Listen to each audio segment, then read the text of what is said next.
Well, Angie Horkan from the Wisconsin Beef Council was supposed to be on Live at 4 earlier this month. But her segments got bumped for 2 weeks in a row because of political debates. So better late than never. It's time to celebrate St. Patrick's Day. Hi, Angie.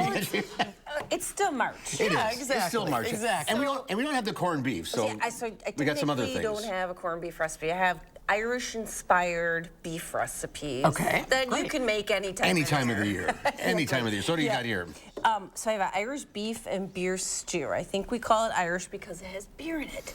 We get the bad rap, us Irishmen. Anytime we have alcohol in our recipes, the Beef Council, they call it Irish. I don't know. But I did use a whole bottle of Guinness in here. Well, there you go. Yeah. Right. So I started with stew meat. So 2 pounds of stew meat. But the recipe calls for chuck. So, you know, you can use any chuck roast, the rump roast too, around shoulder, anything like that, because you're going to simmer this a couple hours. So you want to brown the meat first? Brown it, right? Simmer it, then onion. And this actually has a bunch of different root vegetables. Like there's no carrots in here. There's red potatoes, parsnips, and turnips, which is kind of fun, and mushrooms. But all good for you. You could definitely throw in other vegetables, but it's kind of fun with try out some different root vegetables in your soup.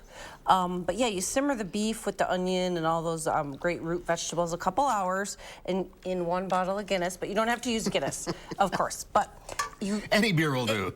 But the Guinness has such a nice, rich, dark thick. It does. Yeah. And like you can taste a little bit of it. And they say the alcohol cooks off, right, but you can taste that flavor of the beer.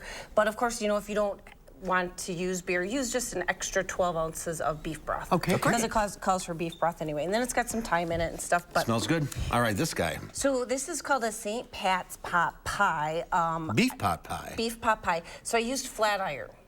So you know you can buy one flat iron. It's about 1.5 pounds. Slice it up, brown it in a skillet. You can do this too in like an oven-safe skillet. So make it all in one pan. So like a cast iron pan. Do your steak in there.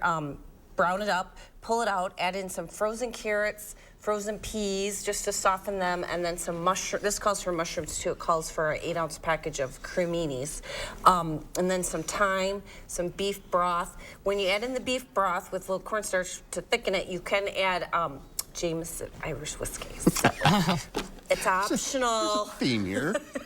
Alcohol. And these are just yeah, and then I did it. Pie crust. Yeah, just a refrigerated pie crust. This is only a single crust pot pie. There's not a crust on the bottom. Oh, okay. But I think you could make it with a crust on the bottom. But yeah, refrigerated pie crust. And then a 425-degree oven, about 15 to 18 minutes. And it's like good comfort any food. time of the year. Oh, yeah, it is. It's really good. It's really flavorful, too, with that nice, rich beef stock in there and the vegetables and the mushrooms. Yeah, any time of year. Beeftips.com. Beeftips.com is our website. Check it out.